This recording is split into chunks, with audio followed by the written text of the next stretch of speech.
నేను మీ హరికృష్ణ. సాధారణంగా ఒక ప్రభుత్వంలో పరిపాలన జరిగింది అంటే ఖచ్చితంగా కరప్షన్ అంతో ఇంతో ఎక్కడో చోట ఉంటుంది. ఒక కమిషన్ వివాదమైనా ఉంటుంది. అంతెందుకు ఇప్పుడు భారతీయ జనతా పార్టీ గౌరవనీయులు నరేంద్ర మోడీ గారు నాకు కరప్షన్ అంటే తెలీదు, నాకు అవినీతి అంటే తెలీదు అని చెప్పి 100 మాట్లాడతారు.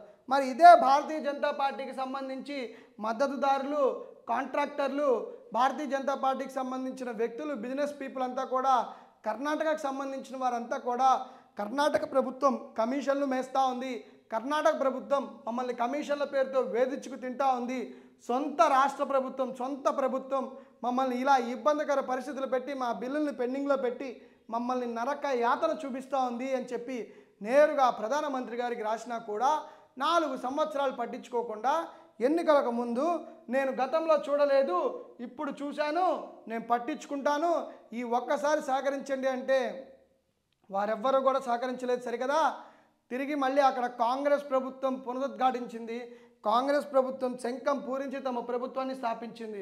నరేంద్ర మోడీ గారి చిలక పలుకలు ఏ కాంట్రాక్టర్లు, ఏ ఒక్క వ్యక్తులు కూడా యాక్సెప్ట్ చేయలేదు. కారణం ఆ రాష్ట్రంలో తమది అనుకున్న ప్రభుత్వంలో జరిగిన అవినీతిని వాళ్ళు యాక్సెప్టెన్స్ చేయకపోవడం. ఇక్కడ కూడా గౌరవనీయులు మాన్యులు ముఖ్యమంత్రిగా ఉన్న శ్రీ వైఎస్ జగన్మోహన్ రెడ్డి గారు నేరుగా ప్రతి పథకాన్ని కూడా అర్హుడైన ప్రతి ఒక్కడి ఇంటికి వెళ్తుంది అని చెప్పి చెప్తున్నారు. కానీ ఇక్కడ పథకాలు ఒక్కటే కాదు, లబ్ధిదారుల విషయంలోనే కాదు, మిగతా విషయాలు కూడా కేంద్రీకృతమై ఉంటాయి.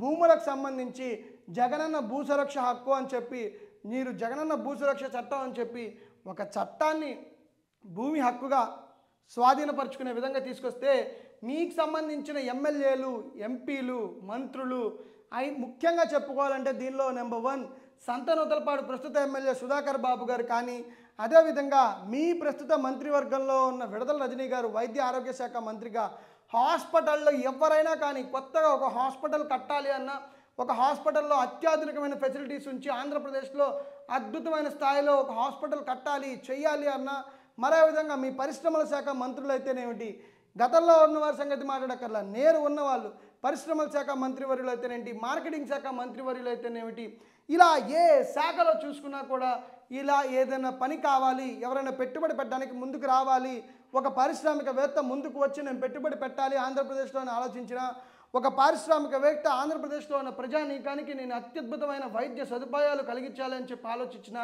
కమిషన్ల కక్కుర్తిలో కూరుకుపోయిన ప్రభుత్వం అయిపోయింది.